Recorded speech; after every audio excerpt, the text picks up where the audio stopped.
All right, welcome to this explainer. Today, we're diving into a pretty wild, totally unique scenario, defending a kingdom. But, we aren't using traditional weapons here. Nope.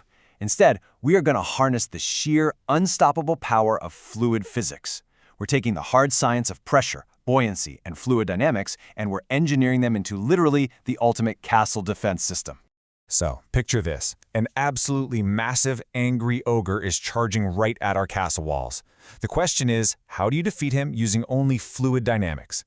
Well, we're definitely not going to use clumsy swords. Instead, I'm going to walk you through 3 incredibly powerful defense strategies based entirely on the strict unbending laws of fluids. Let's learn how to manipulate the physical world to our absolute advantage, shall we? Okay, let's kick things off with Section 1, the realm of pressure. Before we can start applying any of these advanced dynamics, we really have to ground ourselves in our fundamental metric, and that is pressure. Understanding exactly how pressure works is absolutely crucial. It's basically the key to unlocking everything else we're going to talk about today. Simply put, pressure is the force you exert per unit of area. The formula? P equals F divided by A. Think about it. If you have this massive force but you spread it out over a huge area, the pressure is actually pretty low. But if you concentrate that exact same force onto a tiny pinpoint area, boom, the pressure becomes enormous. This single concept dictates everything from how the Earth's atmosphere pushes down on us to how liquids behave in our very own moat. Now, let's apply this directly to our castle. Take the water shimmering in our moat, for instance. That fluid actually exerts pressure on the fluids below it just because of its own weight. And the crazy thing? That pressure acts in literally all directions. It depends entirely on 3 specific factors: the depth of the fluid, the density of the fluid, and the acceleration due to gravity. Basically, the deeper you go into that moat, or the denser the liquid you fill it with, the greater the pressure crushing inwards. Make sense?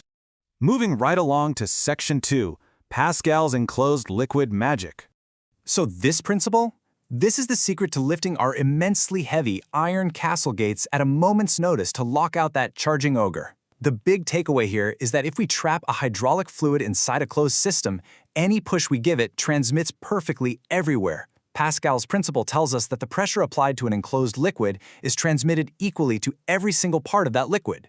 The pressure isn't lost, it doesn't fade away, it perfectly, almost magically transfers from one end of our closed system directly to the other. Visualizing this enclosed liquid in action using a U-tube manometer makes it all crystal clear. When you have an equal pressure line straight across the bottom, the system is perfectly balanced. The pressure acting on the fluid on one side perfectly counteracts the pressure on the other. And guess what? We use this exact same balancing act in our castle's hydraulic defenses.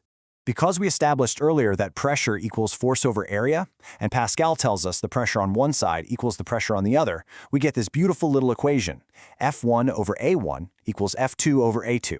So what does this actually mean for us? It means a tiny little force exerted on a small area on our side of the gate multiplies into a massive unstoppable force on a large area on the other side. Literally, by just pushing a small lever, we can easily hoist our multi-ton iron gates completely shut against that ogre.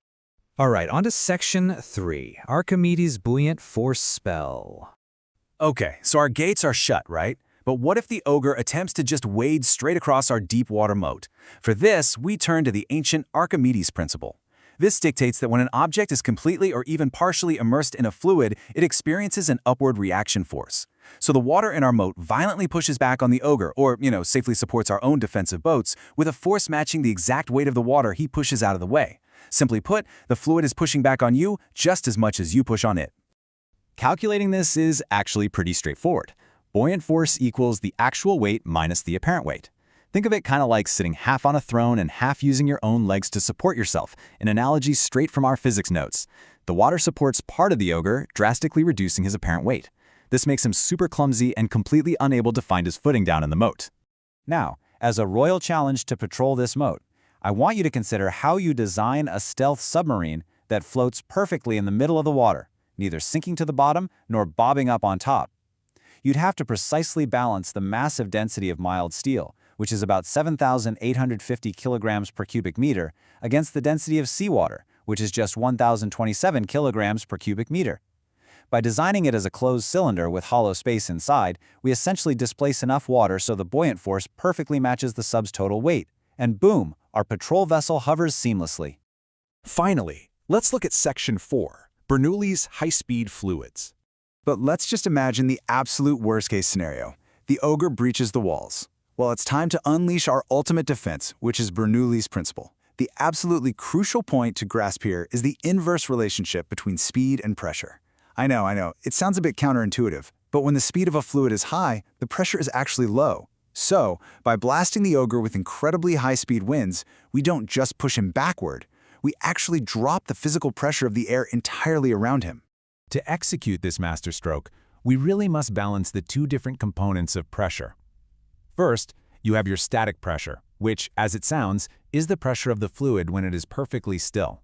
And then, on the flip side, you have dynamic pressure, which is the pressure of the fluid when it is actively moving. Now, these two always sum together to equal the total pressure. The equation is simple. Total pressure equals static pressure plus dynamic pressure. So, as the dynamic pressure from our high-speed wind spell massively increases, the static pressure must dramatically drop to keep that total perfectly balanced. And what does that do? It creates a localized, low-pressure vacuum right around the Ogre that can literally suck the heavy armor right off his body. How cool is that? Well, we did it. The gates are shut tight using Pascal's hydraulics, the moat is defended thanks to Archimedes' buoyancy, and the courtyard is completely cleared by Bernoulli's low-pressure winds. The castle is safe. But now that you've seen how to perfectly structure and apply these physical laws, I want to leave you with this thought. Take a look around your own everyday world.